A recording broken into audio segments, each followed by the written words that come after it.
Buenos días, iglesia, ¿cómo están? Qué gusto poder estar aquí en casa con la familia y especialmente en este día porque los días importantes como es 24 y 31 de diciembre se pasa, esos días son para estar con la familia, ¿verdad que sí?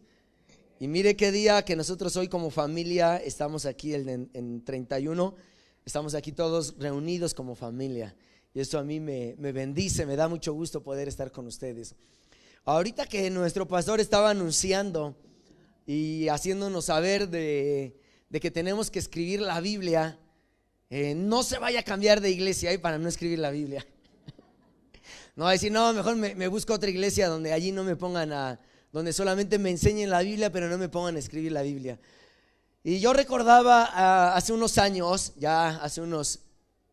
tengo 14 años de casado, yo estaba todavía soltero hace unos 16, 17 años atrás, pero recordé cómo esta iglesia y el grupo de jóvenes, que en ese tiempo a mí me tocó estar con todos esos jóvenes, hace unos 16, 17 años atrás, recuerdo que escribíamos continuamente la Biblia. No porque nosotros quisiéramos escribir la Biblia, sino porque nuestro pastor siempre nos motivaba a escribir la Biblia. Y sus motivaciones no eran así como las de ahorita, hijos, escriban la Biblia.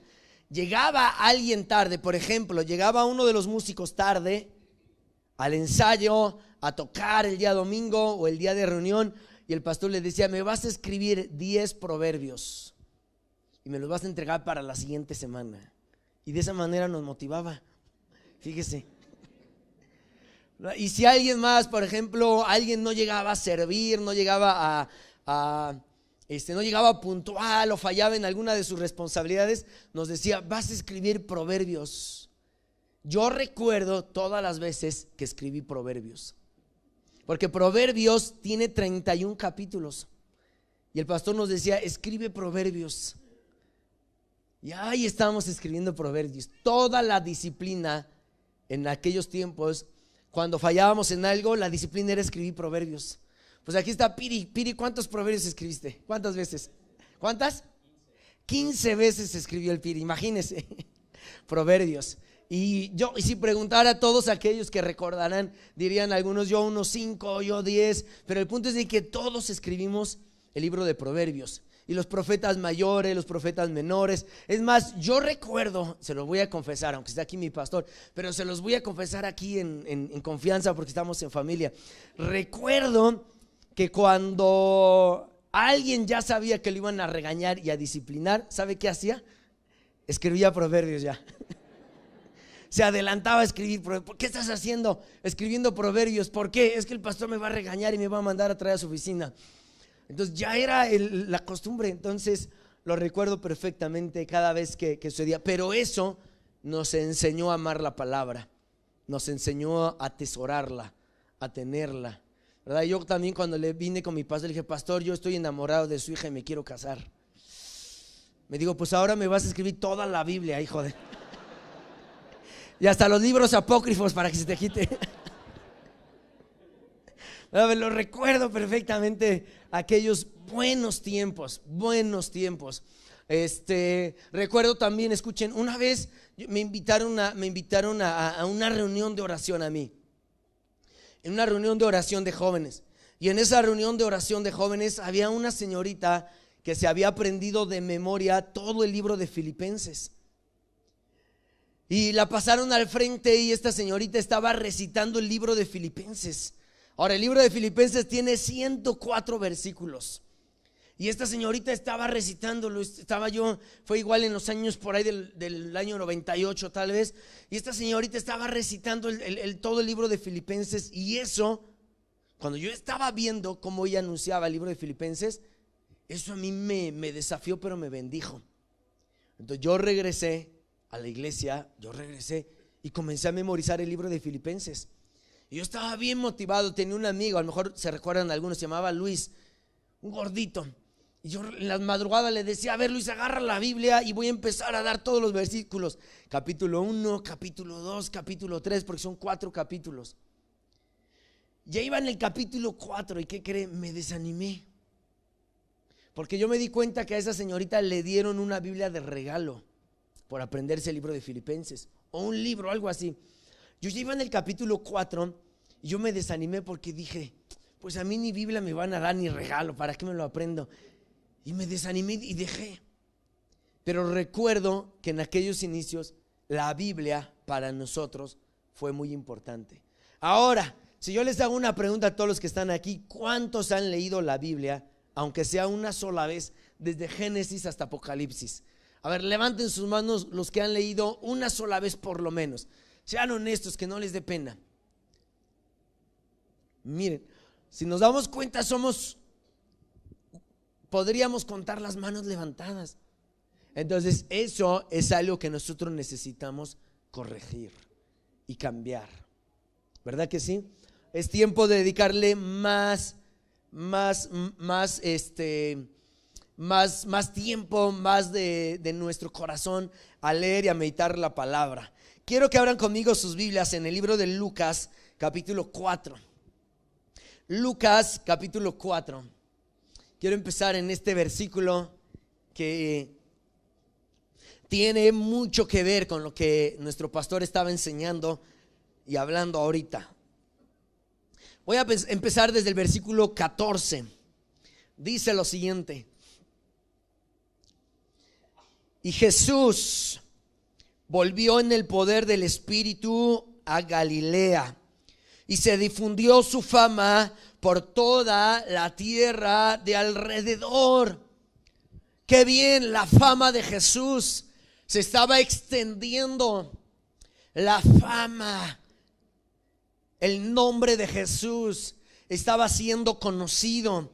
Y dice el 15, y enseñaba en las sinagogas de ellos, y era glorificado por quienes, por todos. Jesús enseñaba, predicaba, hablaba la palabra de Dios, hablaba del reino de Dios, porque la Biblia nos dice que Jesús hablaba del reino de Dios. Claro, Él vino a hablar del reino de su Padre. Él vino a dar a conocer al mundo y al hombre cómo es su Padre, cómo es su reino, cómo es el lugar a donde Él quiere llevar a todo el hombre.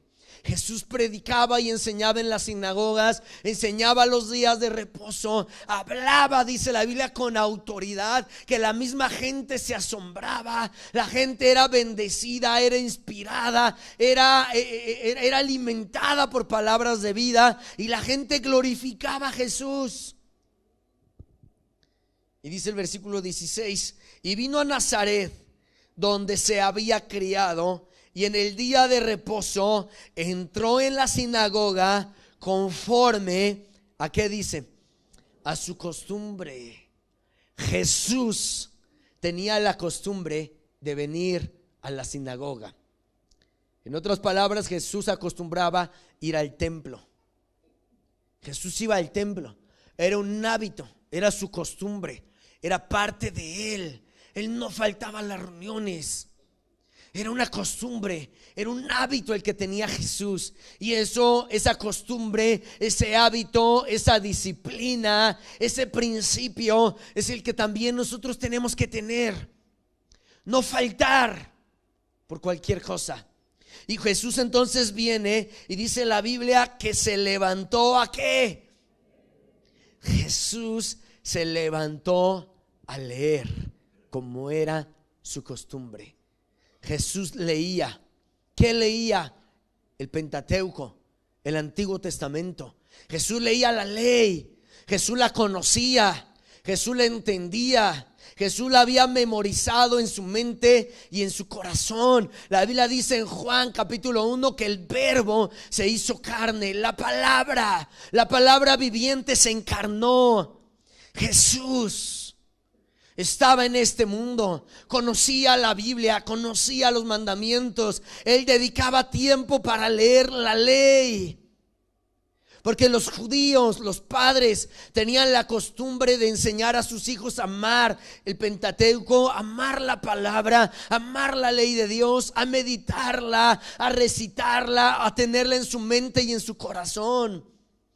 Y Jesús, siendo judío, él conocía la ley. perfectamente. Y ese día entonces viene a la iglesia, viene al templo, se levanta a leer como es su costumbre, y dice la Biblia que se le da el libro del profeta Isaías. Y dice lo siguiente: y habiendo abierto el libro, ¿qué fue lo que sucedió? Halló, diga conmigo, halló el lugar. Cuando le dan a Jesús a leer el libro del profeta Isaías, ahora no eran libros como los que nosotros ahora tenemos, no eran impresos, eran rollos, porque en ese entonces estaban las escrituras en pieles, en papel, pero era diferente. Entonces le dan a Jesús a leer el rollo, donde está el profeta Isaías, y la Biblia dice que Jesús halló el lugar. Él conocía perfectamente el libro del profeta Isaías. 66 capítulos tiene el libro del profeta Isaías. Entonces cuando Jesús lo toma en su mano, Él lo abre y halla el lugar, halla estas palabras, halla el capítulo 61. Es como, imagínense si a alguien le diéramos a leer y le dijéramos: oye, ¿puedes tú leer Judas versículo 20?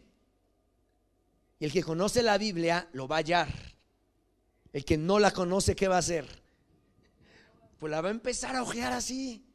Y como Judas nada más tiene unos 20 versículos, ni siquiera capítulos, ¿cuándo cree que lo va a encontrar? No, pues termina el culto y va a seguir buscando, o va a tener que ir a la concordancia. Por eso es que nosotros recomendamos en Filadelfia siempre tener una Biblia impresa. Es bueno tener Biblia en nuestro celular, en el iPad, en tu computadora, en un dispositivo, pero cuando venimos a la reunión hay que traer nuestra Biblia impresa, porque en el celular es bien fácil. Nomás le pones Judas versículo 20 y automáticamente aparece. Pero a la Biblia impresa, ¿cómo le puedes poner Judas versículo 20 y que te lo dé automáticamente? No se puede. Hay que conocer la Biblia. Y yo creo que hoy que terminamos el año 2017 y que comenzamos el 2018, es un buen inicio y es una buena meta el que nosotros nos propongamos conocer la Biblia. Ahora dice el siguiente versículo: Jesús entonces halla esta escritura que está en el capítulo 61, y dice el versículo 18: el Espíritu del Señor está sobre mí, por cuanto me ha ungido para dar buenas nuevas a los pobres, me ha enviado a sanar a los quebrantados de corazón, a pregonar libertad a los cautivos y vista a los ciegos, a poner en libertad a los oprimidos y a predicar el año agradable del Señor. Y enrollando el libro lo dio al ministro y se sentó, y los ojos de todos en la sinagoga estaban fijos en él, y comenzó a decirles: hoy se ha cumplido esta escritura.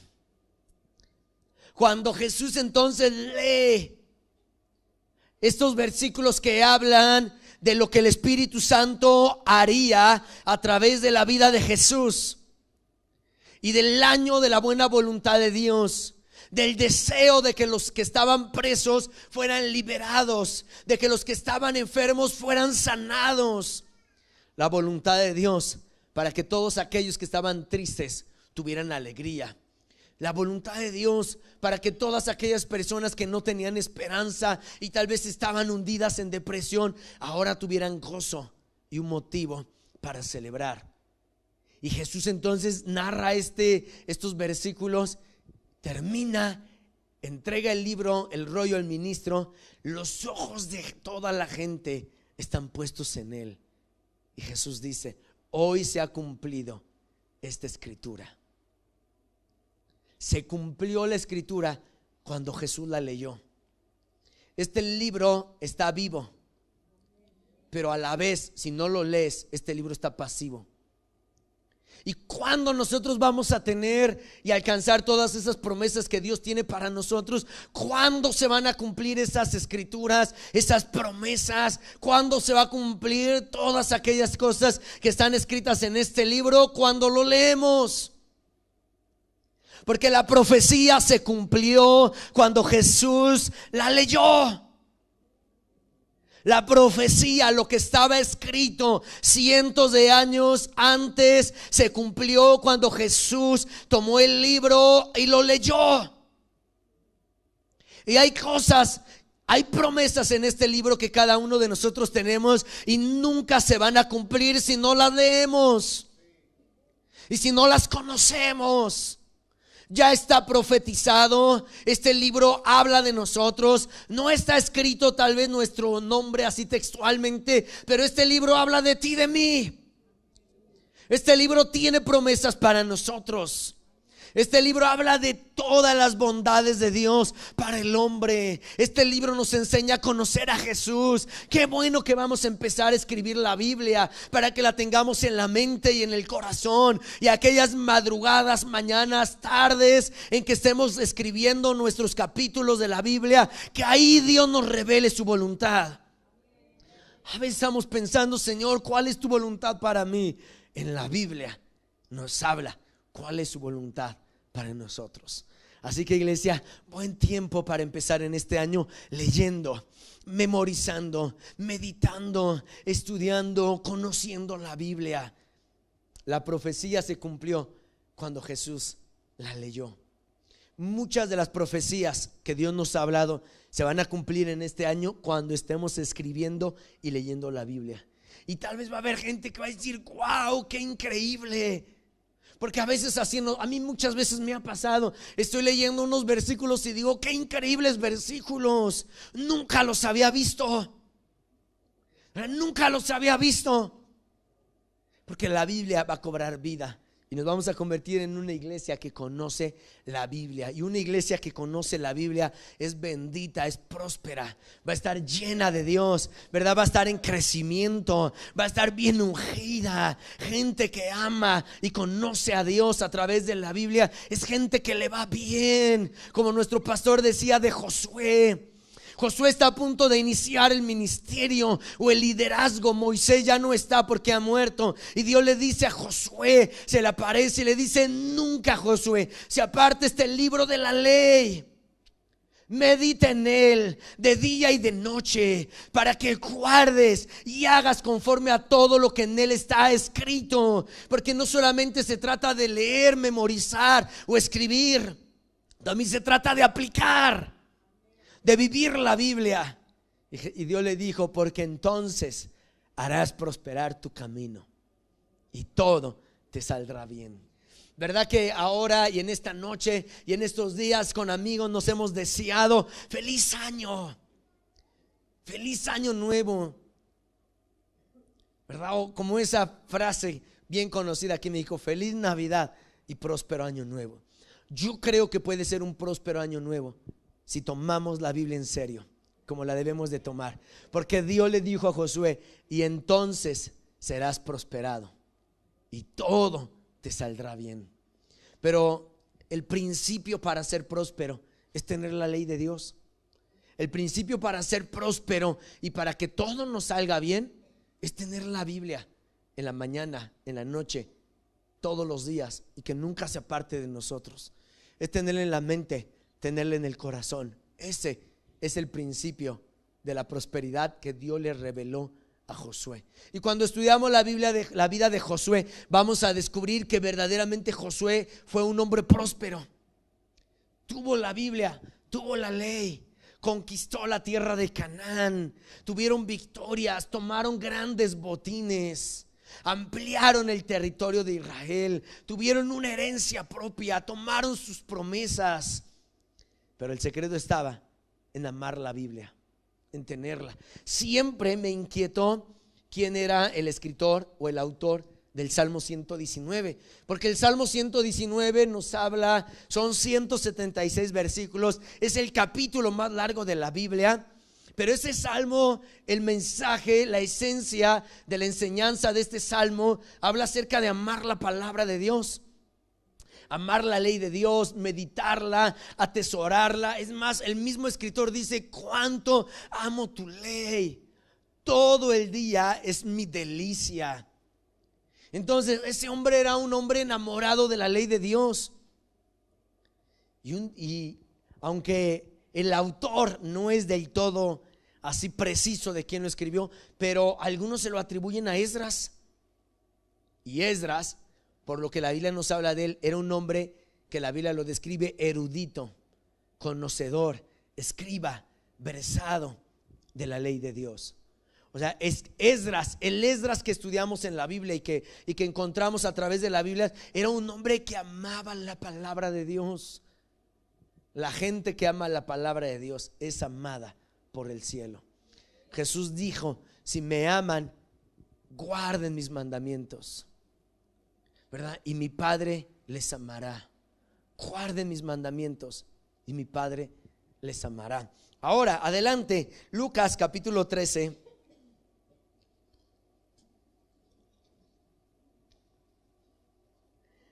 ¿Se recuerdan que Jesús en estos capítulos que leímos hablaba acerca de dar libertad a los que estaban oprimidos, cautivos? Quiero que veamos esta historia de este milagro que Jesús hace. Lucas capítulo 13 y el versículo 10.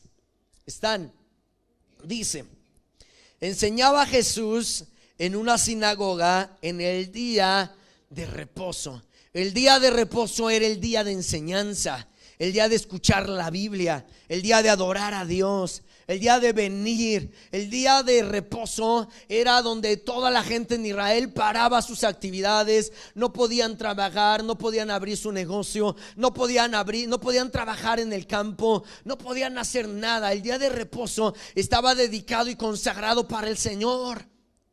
Ellos tendrían que venir a la sinagoga, escuchar al ministro, escuchar la enseñanza de la palabra de Dios, adorar a Dios, pensar ese día en Dios, agradecerle a Jesús, agradecerle a Dios. Y al otro día, entonces, volvían a retomar sus actividades. Pero el día de reposo era un día para Dios. El hombre reposaba de sus actividades, pero se lo entregaba a Dios, escuchando, meditando, pensando y agradeciéndole a Dios. Entonces Jesús viene a la sinagoga y dice la Biblia que enseñaba. Versículo 11: y había allí una mujer que desde hacía 18 años tenía que, me llama la atención, tenía una enfermedad, pero dice la Biblia tenía espíritu de enfermedad. ¿Sí dice así o no? O sea, esta mujer estaba enferma desde hace ¿cuánto tiempo? 18 años. Qué terrible estar enfermo por 18 años. Y la causa, el motivo de que esta mujer estaba enferma es porque tenía un espíritu sobre ella. Un espíritu estaba sobre su cuerpo. En otras palabras, un demonio que la había enfermado. Y que ya la había enfermado por 18 años. 18 años tenía espíritu de enfermedad y andaba encorvada. Diga conmigo, encorvada. ¿Cómo que andaba encorvada? Andaba así, en esta posición, inclinada, doblada. No se podía, dice la escritura, en ninguna manera se podía enderezar. ¿Cómo un demonio en una persona puede provocar que nunca se enderece? Que nunca camine bien, que no esté derecho, que nunca salga adelante, que todo el tiempo esté abajo, inclinado, derrotado, fracasado. Esta mujer estaba en esta condición y lo terrible era que ya habían pasado 18 años. 18 años es mucho. Es mucho. 18 años estando en esta posición, estando en esa vergüenza, estando en ese oprobio, estando en esa condición, y ella haciendo todo lo que podía, tal vez consultando a algunos médicos, tal vez buscando algunos remedios, tal vez haciendo de todo para que pudiera quedar sana, pero la Biblia dice así textual: en ninguna manera se podía enderezar. O sea, por lo que la Biblia enseña, no quiere decir que la mujer ya se había acostumbrado a esta condición. No quiere decir que esta mujer no había intentado el poder estar sana. Lo había intentado, había buscado médicos, había buscado remedios, no sé. pero la Biblia dice que de ninguna manera se podía enderezar. Hay cosas que aunque el hombre procure y desee enderezarse y caminar bien en su vida, sin la ayuda de Dios no se va a poder. Porque esta mujer buscó al hombre y el hombre no la pudo ayudar. A veces la ciencia ayuda al hombre, ¿verdad? Y qué bueno por la ciencia, porque ha salvado muchas vidas. Pero hay veces que la ciencia, la medicina, ni la brujería pueden hacer nada por el hombre. Solamente Dios, solo Jesús. Y este era un caso así. Ni la brujería, ni los remedios, ni los médicos, nadie había podido hacer nada por esta mujer, porque el problema de esta mujer no solamente era físico, sino el contexto o la raíz es de que tenía un demonio que le estaba oprimiendo. ¿Y qué remedio, qué medicina puede combatir y luchar contra un demonio cuando el problema es espiritual?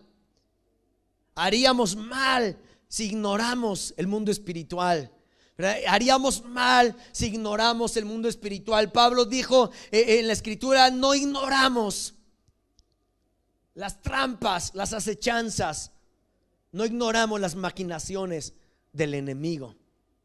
Y esta mujer tenía un enemigo, un demonio que la había hundido en esta condición. Versículo 12: cuando Jesús la vio, porque Jesús estaba allí, esta mujer había venido a escuchar, a aprender, a oír la enseñanza. Cuando Jesús la ve, la llama y le dijo, ¿qué le dijo? Mujer, eres libre ¿de qué? De tu enfermedad. Y dice el versículo 13: y puso las manos sobre ella y ella se enderezó y luego glorificaba a Dios. ¿Verdad? Aquí hay dos procesos en que esta mujer recibe el milagro. Lo primero es de que Jesús le dice esta palabra: mujer, eres libre de tu enfermedad. Y después pone las manos y se endereza. Pero ya tenía la palabra de Jesús: eres libre de tu enfermedad. Y el milagro vino entonces después, cuando Jesús puso la mano sobre ella. ¿Cuántas personas aquí pudiéramos tener tal vez un enemigo, un demonio, una carga que nos está encorvando, que nos está doblando, que nos está oprimiendo? Y que a lo mejor hemos luchado, hemos intentado por nuestras propias formas, métodos, técnicas, no sé, salir adelante y nada sucede. Lejos de enderezarnos, a lo mejor nos agachamos más, o lejos de mejorar la situación, tal vez empeora. Porque esta mujer le había intentado y nada pasaba. Y quizás habrá personas que intentan salir adelante y enderezar su economía, su salud, enderezar su matrimonio, enderezar su familia, sus hijos, y en vez de que se enderece el barco, más se está hundiendo. Jesús la ve y teniendo compasión por esta mujer, sabiendo lo que estaba sucediendo con ella, sabiendo, teniendo compasión de que ya eran 18 años en esa condición, Jesús la ve. Ni le preguntó: ¿quieres ser sana, mujer? Jesús, ni le preguntó Jesús: ¿por qué estás así, mujer? Jesús la llamó y sintiendo una compasión por ella le dijo: mujer, eres libre de tu enfermedad. ¿Cuánto nosotros necesitamos escuchar una declaración así de Jesús? Hombre, eres libre de tu carga. Hombre, eres libre de tu culpa, de tu pecado. Hombre, eres libre de esa condenación. ¿Cuánto nosotros como hombres necesitamos?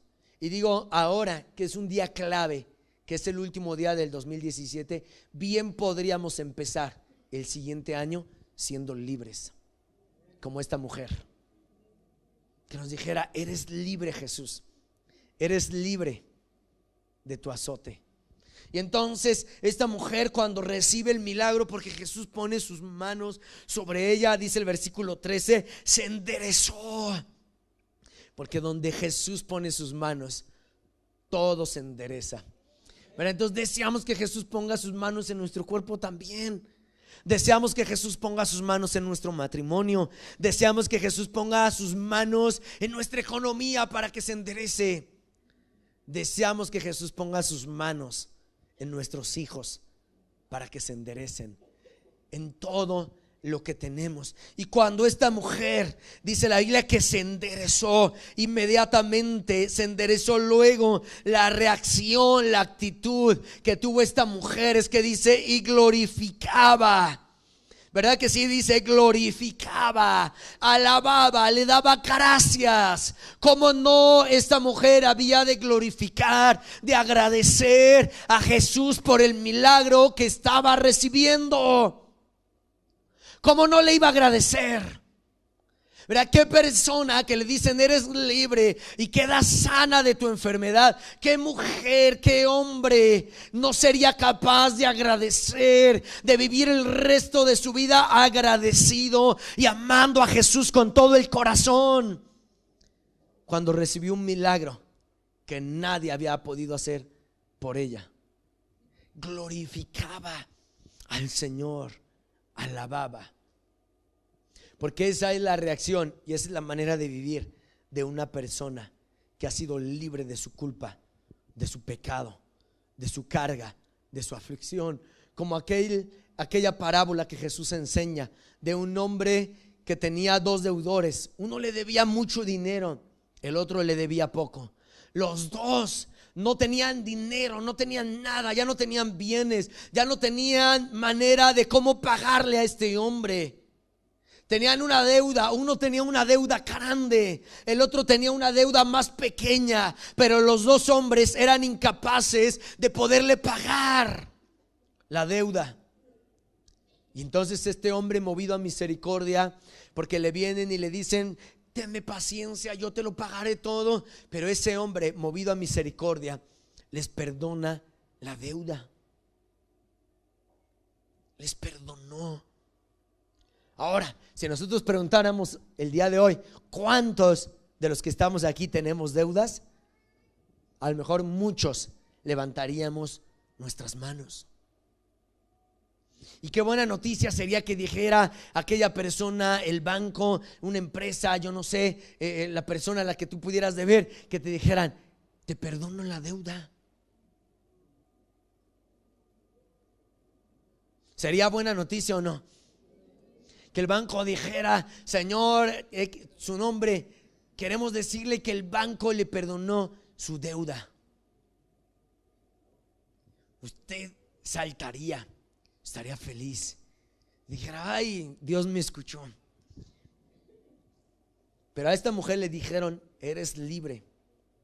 Y esas palabras, eres libre, penetraron en el alma, en el corazón, en la vida de esta mujer. Y el demonio que la atormentaba se tuvo que ir. Porque cuando Jesús soltó la palabra y le dijo: mujer, eres libre, el demonio se tuvo que ir. Y tal vez, iglesia, hay demonios que nos están atormentando. Y si nosotros le creemos a la palabra de Jesús, este día podemos salir libres. Podemos salir libres. Voy terminando. Romanos capítulo 12. Hebreos capítulo 12.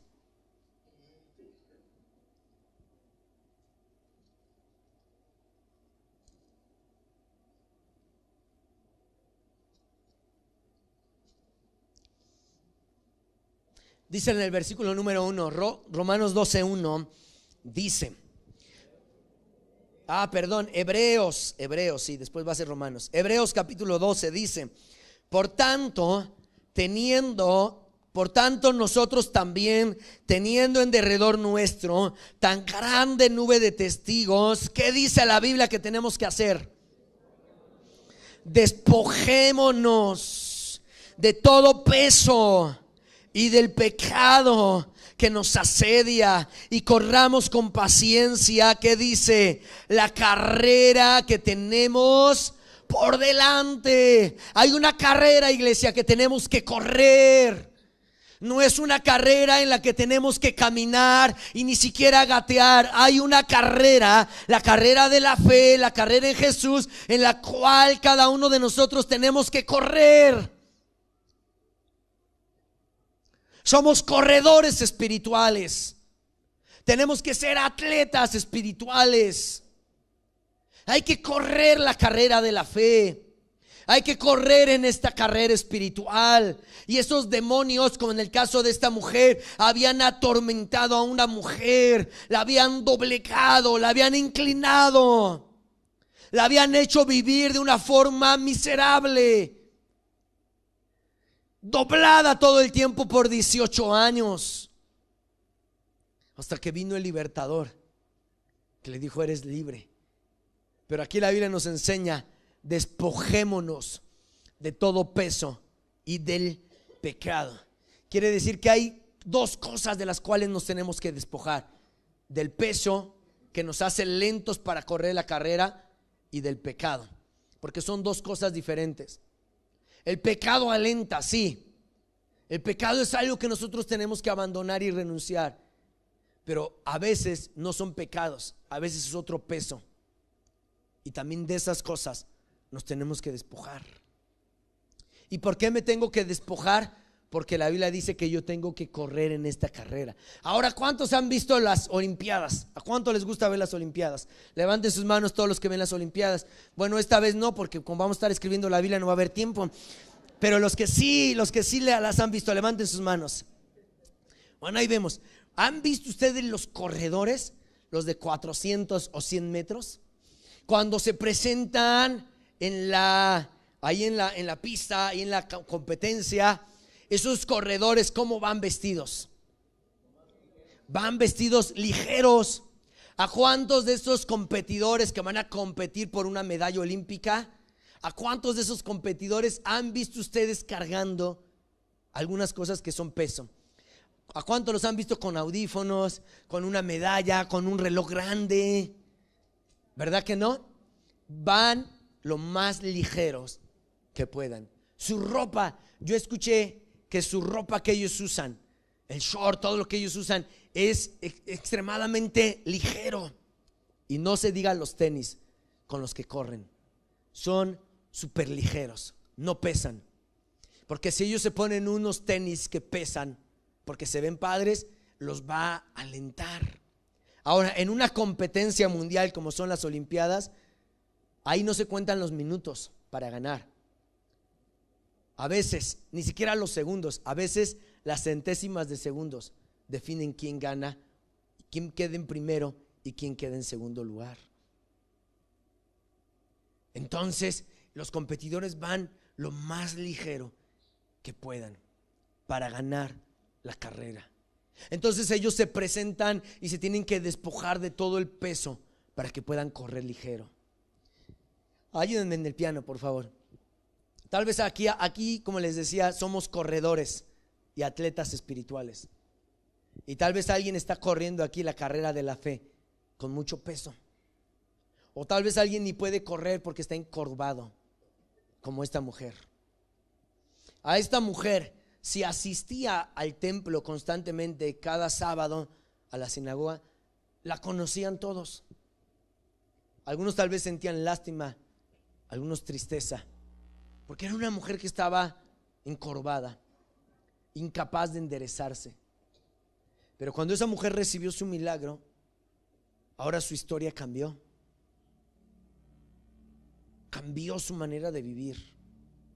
Porque el problema es que ella tenía un peso, un demonio que la hacía vivir de esa manera. Amados hermanos, la Biblia nos enseña que Jesús vino a liberar. Isaías 61 y Lucas capítulo 4 hablaban de ese pasaje. Jesús dijo: el Espíritu del Señor está sobre mí, por cuanto me ha ungido para dar buenas nuevas, para liberar a los cautivos, para abrir la puerta a los que están en prisiones, encarcelados. Para eso vino Jesús. Jesús no quiere que su iglesia, su gente, sus amados estén como esa mujer. Y lo que me gusta es de que Jesús tuvo la iniciativa.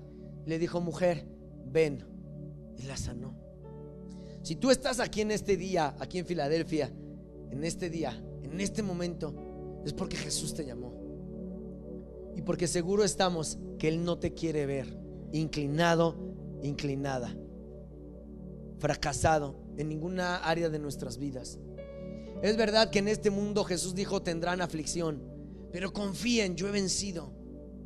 En este mundo sí vamos a tener aflicción, a veces pruebas, a veces algunas dificultades, a veces no todo nos va a salir bien, pero son etapas, ¿verdad? Como las 4 etapas o las 4 estaciones de nuestro medio, que es primavera, verano, otoño, invierno, ¿verdad? No siempre hace frío, no podríamos estar siempre en un invierno, pero entramos a un invierno, pero con el consuelo y la esperanza de que después vendrá la primavera y después el verano, ¿verdad? Y son estaciones. A lo mejor algo similares en la vida del cristiano. Habrá estaciones donde tú sientas un frío intenso y digas: ¿dónde está Dios? Parece que Jesús no me escucha, no me oye. Pero después vas a estar en una primavera donde todo te va a salir bien. Y tal vez después vas a entrar en un verano, mucho calor, y después en un otoño. Pero es parte del cristianismo. Pero por 18 años estar en la misma condición, eso ya no es normal. Diga conmigo: eso ya no es normal. Que haga frío 3 meses es normal, pero que haga frío 12 meses en un año, eso ya no es normal. Entonces hay momentos en que sí estamos en una situación difícil y quizás es normal, pero 18 años, eso ya no es normal, ¿verdad? 18 años en la misma condición, eso ya no podemos decir: pastor, pues es que todavía estoy en una prueba. 18 años es porque ya había un demonio que estaba oprimiendo. Entonces queremos orar por las personas que se sienten así, no por las personas que dicen: bueno, pues yo me siento bien. Y qué bueno, ¿verdad? Porque creemos que hay personas que están libres y que no tienen ninguna necesidad, y gloria a Dios por eso. Pero queremos orar por personas que se sienten como esa mujer encorvada, que no se pueden enderezar, que no pueden enderezar el matrimonio, las finanzas, la moral, no sé. Por esas personas queremos orar, porque no podemos empezar el siguiente año con la misma carga. No quisiéramos. Yo no creo que a ninguno de ustedes, hermanos, les gustaría empezar el siguiente año sintiendo la misma carga, la misma preocupación, la misma aflicción. Entrar a un año nuevo y con esa misma carga. No, porque Jesús vino a liberar. Así que yo quisiera que se pusieran de pie aquellos que se sienten como esta mujer, que se sienten encorvados, encorvadas, porque dicen: es que ya han pasado muchos años y mi situación no cambia, mi situación no mejora, mi situación no se endereza. En el trabajo, en el negocio, la familia, nada va mejor, al contrario se empeora.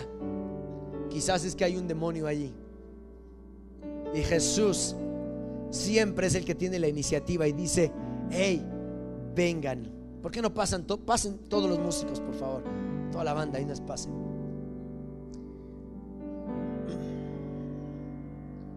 Yo quiero decirle algo a todos los que están de pie. La Biblia nos enseña que si el Hijo del Hombre nos libertare, seríamos verdaderamente libres. Y esa libertad que tanto necesita nuestra alma, nuestro corazón, nuestro espíritu, necesitamos ser libres. Porque un hombre libre y sano es un hombre productivo y próspero. Un hombre enfermo o una mujer enferma no es productiva, no produce nada. Pero un hombre sano y libre es un hombre productivo y que le va a ir bien. Y eso es lo que Dios quiere para nosotros. Porque la Biblia dice: los pensamientos que yo tengo para ustedes son pensamientos de bien. Entonces, por lo que la Biblia nos enseña, Dios nos quiere hacer bien. Siempre Dios quiere hacernos bien. quisiera pedirles, levanten sus manos todos los que se pusieron de pie. Y sabiendo que son muchos, ¿cómo podríamos orar por ellos?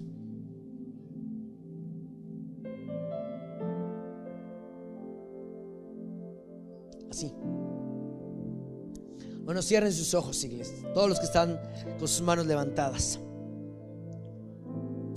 Padre, oramos en el nombre de Jesús. Oramos, Señor, en este día,